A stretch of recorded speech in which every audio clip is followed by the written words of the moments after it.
How to make a watermelon piranha ball. First, cut off the end of a round melon with a slight angle.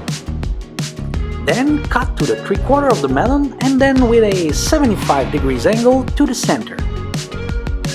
Using a serrated knife, cut slowly along the skin, then keep the skin and set aside. Cut into cubes and set aside. Cut a triangle in the skin and carve the dorsal fin. Using a cutter or a small paring knife, make an incision of 1/2 inch from and along the edge.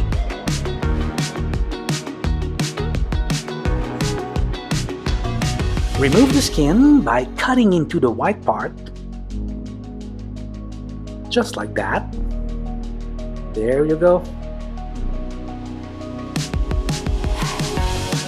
Cut along the skin inside the melon.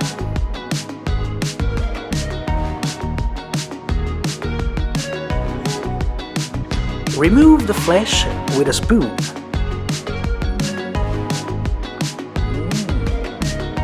Cut into cubes and keep them aside.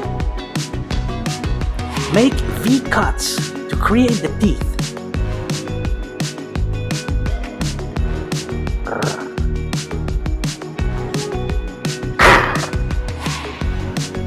Insert 2 small toothpicks in the fin and push it on the back of the melon.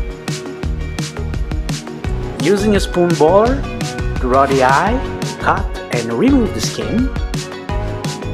There you go, add a red grape, et voila!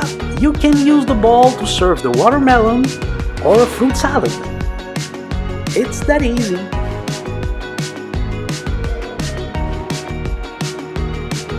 For more fruit carving tutorials, visit Une Recette 1 Minute on YouTube.